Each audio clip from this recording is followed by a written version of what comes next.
आ ही गया है, जिस पल का हम सभी को बहुत बेसब्री से इंतजार था। मैं मंच पर आमंत्रित करना चाहूंगी झारखंड के प्रथम मुख्यमंत्री रहे एवं झारखंड प्रदेश के भाजपा के अध्यक्ष परम आदरणीय श्री बाबूलाल मरांडी जी को।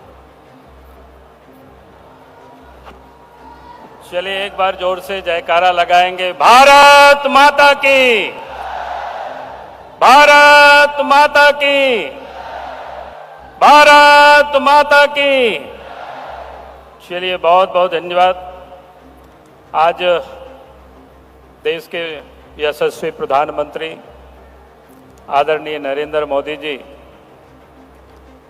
इस मौसम में आप सब ने देखा कि किस प्रकार से रांची से बाय रोड चल करके आपके बीच आ रहे हैं, जमशेदपुर आ रहे हैं और आपको संबोधित करने के लिए आ रहे हैं।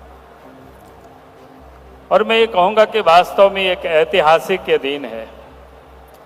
देश के प्रधानमंत्री रांची से सड़क मार्ग से चल करके इस मौसम में भी आपके बीच आ रहे हैं, क्योंकि आप भी इस मौसम में इतनी बड़ी तादाद में यहां आकर के आप उपस्थित हुए हैं। मंच में अपने सारे नेताओं ने आपके बीच में भाषण दिया है, सब आप सबके लोगों ने कहा है। मैं इसलिए उन बातों को यहां दोहराना नहीं चाहता हूं। मैं आप सब लोगों से इतना ही कहूंगा, अब झारखंड प्रदेश में कुछ ही दिनों के बाद चुनाव होना है। हम ये देखें कि इस प्रदेश में इस 5 वर्षों से झारखंड मुक्ति मोर्चा के नेतृत्व में, कांग्रेस के नेतृत्व में ये सरकार चल रही है, लेकिन 5 वर्षों में हेमंत सोरेन को ये जवाब देना होगा और पूरे 5 वर्षों का उनको हिसाब भी देना होगा, उन्होंने क्या काम किया। आज अब देख रहे होंगे कि चुनाव जब नजदीक आया है तो उन्होंने 1000 रुपया का लॉलीपॉप थमा रहे हैं। हमने कहा कि हेमंत सोरेन जी, अगर आप यहाँ के मां बहनों के प्रति आपके मन में कोई दर्द होता या तकलीफ होता, आपने ये पहले ही घोषणा किया था गरीबों को साल में 72,000 रुपया देंगे, तो आपने वो 72,000 रुपया नहीं दिया। वो तो कम से कम देते हिसाब करके एक बार, तो हम भी आ करके हम लोग भी पहुंचते लोगों के साथ और हेमंत सोरेन जी को माला पहना देते। लेकिन 72,000 रुपया प्रत्येक महीना वो साल में देने की घोषणा किया था। 5 साल पूरा हो गया, एक भी लोगों को नहीं दिया। और उन्होंने यहां तक कहा था कि जो वृद्ध है, विधवा है, दिव्यांग है, ऐसे लोगों को जो पेंशन मिलता है उसको उस महीना में 2,500 रुपया पेंशन देंगे। लेकिन आज तक एक भी विधवा को, एक भी वृद्ध लोगों को इन्होंने पेंशन नहीं दिया।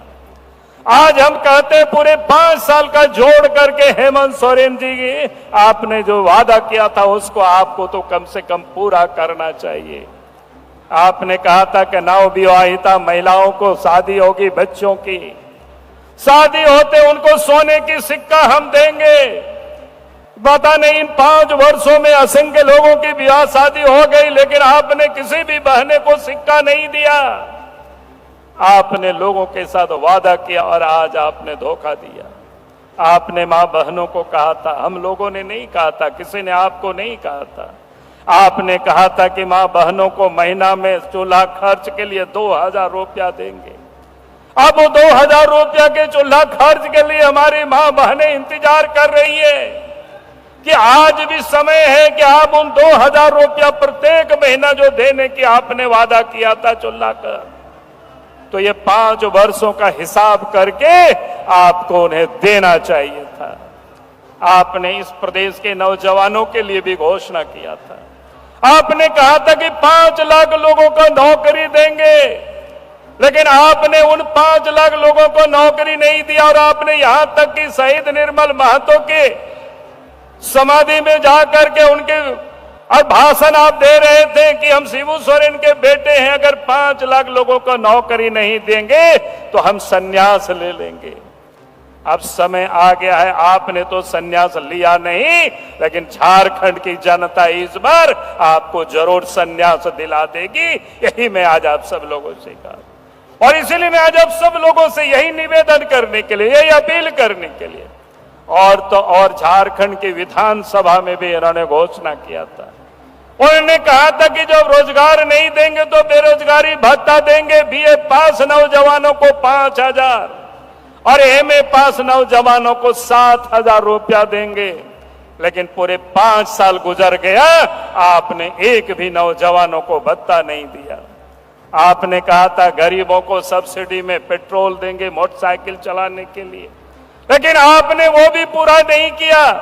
आपने घोषणा किया था निर्णय करके कैबिनेट से कि झारखंड के मूलवासी आदिवासियों को 25 करोड़ तक की ठेका हम यहां के लोगों को देंगे, प्रायोरिटी में देंगे। लेकिन आपकी सिर्फ वो घोषणा ही घोषणा रह गया है, आपने उसको कोई पूरा नहीं किया है। और इसलिए मैं आज आप सबसे कह रहा हूं, हेमंत सोरेन जी, आप इस राज्य की जनता को पूरे 5 साल का आपको हिसाब देना पड़ेगा। जनता की अदालत में आपको ये जवाब देनी पड़ेगी, नहीं तो मोराबादी मैदान में लोगों के बीच आकर के झारखंड की जनता से क्षमा मांगिए कि आपने घोषणा किया था, आपने ठगा, अभी भी आप ठग रहे हैं कि अगर आपको 1,000 ही महीनों को देना था तो 1 वर्षों पहले से देते, 6 महीना पहले से देते। लेकिन आपने देना कब शुरू किया? अगस्त में, सितंबर में, जानते हो नवंबर में चुनाव होना है, फिर तो लोगों को देना नहीं है। और इसलिए मैं आज आप सब लोगों से कह रहा हूं, ये ठग है, ये लुटेरा है। इन्होंने 5 वर्षों में क्या किया? कानून व्यवस्था खराब है, मां बहनों की सुरक्षित, आज मां बहन कहीं भी कोई सुरक्षित नहीं है। चोरी है, डकैती है, हत्या है, अपहरण हो रहा है, बहु बेटियों की इज्जत भी सुरक्षित नहीं है। आज झारखंड में सबसे अधिक अगर मां बहन पीड़ित है तो वो झारखंड प्रदेश में है। नंबर 1 पर ये राज्य है महिलाओं के साथ दुष्कर्म होने में। इसलिए आज इस प्रदेश की ये हालत है। और साथ ही विकास का काम तो रुका हुआ है। आज ये लोग विकास तो नहीं कर रहे, बल्कि अपनी विकास कर रहे हैं। ये लोग काम के लिए नहीं, कमाने के लिए सत्ता में लोग बैठे हुए। और पूरे 5 वर्षों में इस राज्य को इन्होंने किसके हवाले कर दिया? दलालों के हवाले कर दिया, बिचौलियों के हवाले कर दिया, और यहां तक कि भ्रष्ट अफसरों के हवाले कर दिया। और इसलिए आज इस झारखंड प्रदेश में बालू की लूट हो रही है, पत्थर की लूट हो रही है, कोयला की लूट हो रही है, जमीन की भी यहां लूट हो रही है। भारत सरकार के राजस्व विभाग ने तो दिखा दिया कि यहां पर 1800 एकड़ जमीन की लूट हुई है, 3000 करोड़ की उसमें लेन देन हुआ है। और उसमें भी 1932 के खतियान की ये बार बार कहते हैं, 1932 के खतियान के साथ भी फर्जीवाड़ा करके यहाँ की जमीनों को, आदिवासियों की जमीनों को यहाँ बेचा गया है। और इसलिए हमने हेमंत सोरेन से बार बार कहा है कि अगर आप चाहते हैं कि वास्तव में जल जंगल जमीन की रक्षा करेंगे तो ये जो फर्जीवाड़ा हुआ है इसकी जांच अब सीबीआई से कराइए, ताकि यहाँ के आदिवासियों की जमीन को बचाया जा सके, यहाँ के आदिवासी बच सके। आज तो झारखंड प्रदेश में अभी आपको चंपई दादा बता रहे थे कि किस प्रकार से यहाँ आदिवासियों की जनसंख्या में कमी आई है। संथाल परगने में तो और अलार्मिंग सिचुएशन है, जहां 1951 की सेंसस में 44% थे, आज वहां मात्र 28% बचे हैं। जहां झारखंड, संपूर्ण झारखंड में जहां उस समय 36% थे, आज वहां 26% बचे। आखिर ये इस प्रकार की स्थिति क्यों हुई है? इसके लिए कौन जिम्मेदार? इसके लिए तो जांच होनी चाहिए। लेकिन राज्य की सरकार तो कोर्ट को एफिडेविट करके देते, कोई घुसपैठिए नहीं हुआ है। और इसीलिए मैं कह रहा हूं कि अगर आप सचमुच में झारखंड में आदिवासियों को बचाना चाहते हैं, आदिवासियों की बेटी को बचाना चाहते हैं, आदिवासियों की जमीन को बचाना चाहते हैं, आप उसका सर्वे कराइए, एनआरसी कराइए, ताकि इस प्रदेश के आदिवासियों को बचाया जा सके। भारतीय जनता पार्टी इस झारखंड की चिंता करती है, और इसलिए मैं कहता हूं कि आदिवासियों की चिंता करती है, झारखंड वासियों की, मूलवासियों की चिंता करती है, झारखंड में रहने वाले लोगों की चिंता करती है।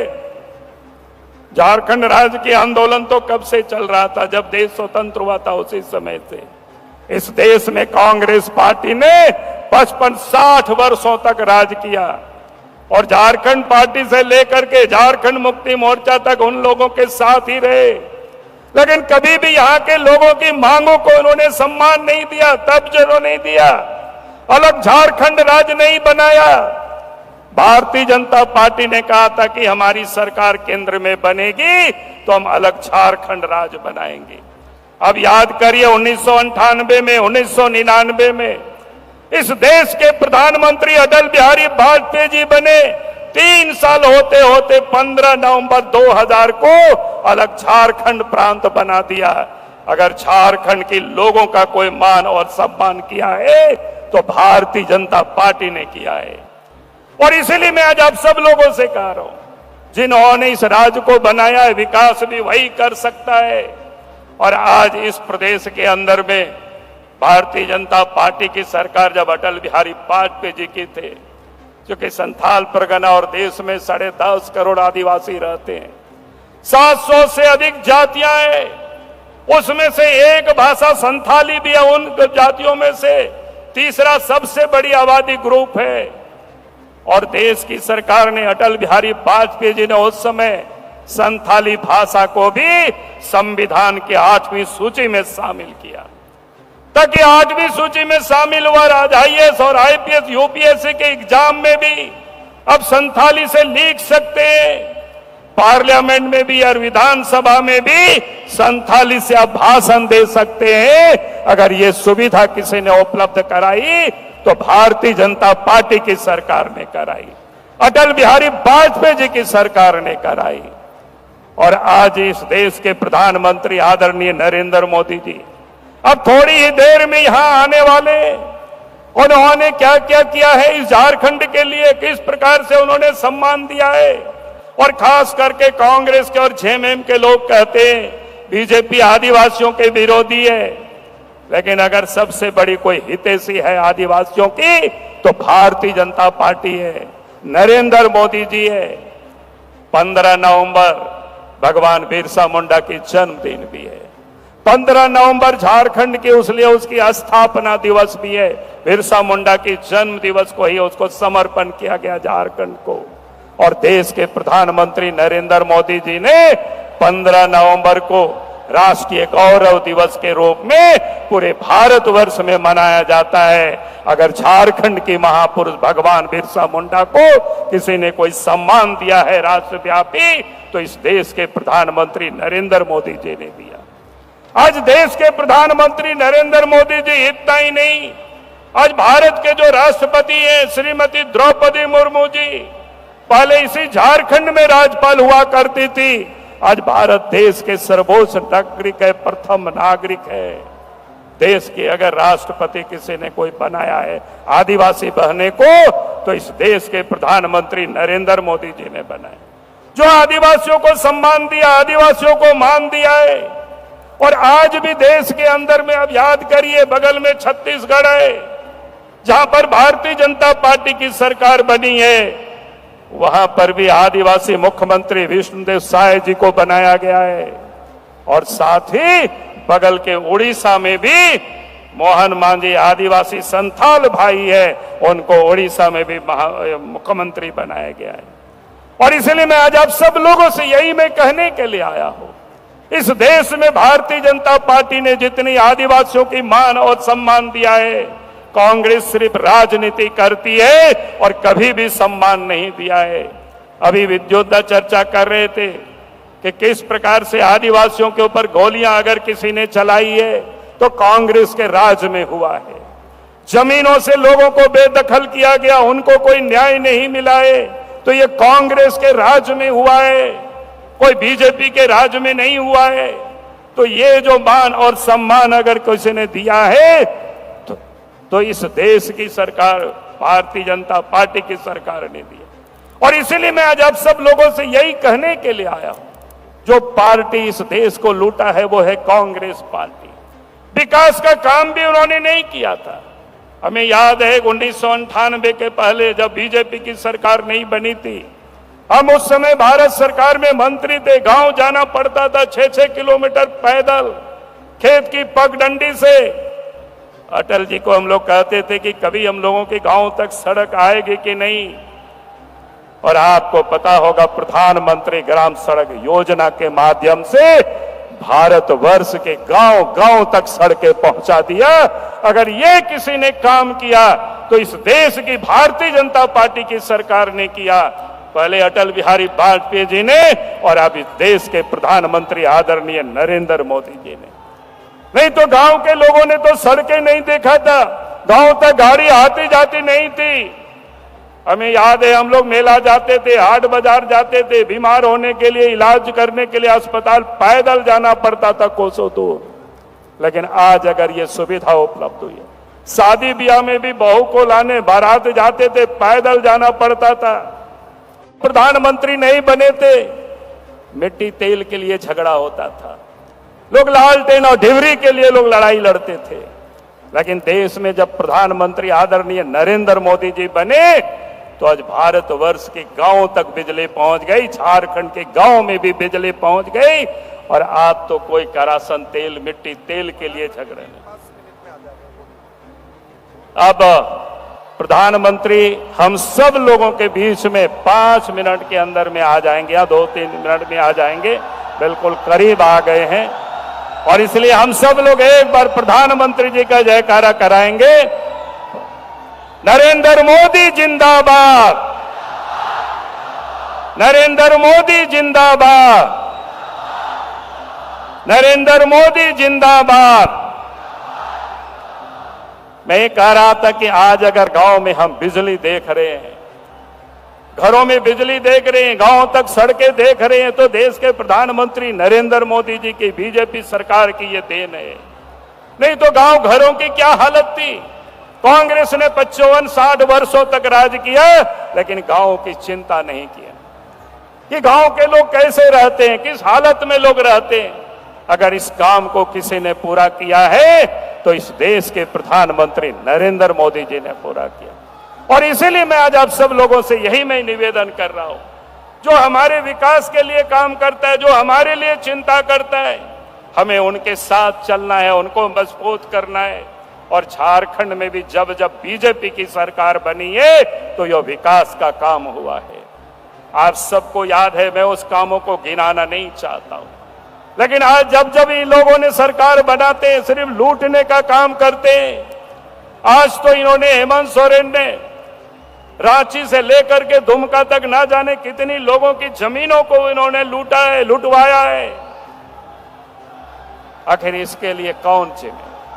इसलिए मैं आप सब भाइयों और बहनों से हम यही निवेदन करूंगा कि आप सब उनको इंतजार में आए हैं, और आप सब लोगों को बहुत बहुत मैं धन्यवाद देता हूं। और ठीक है, आप तो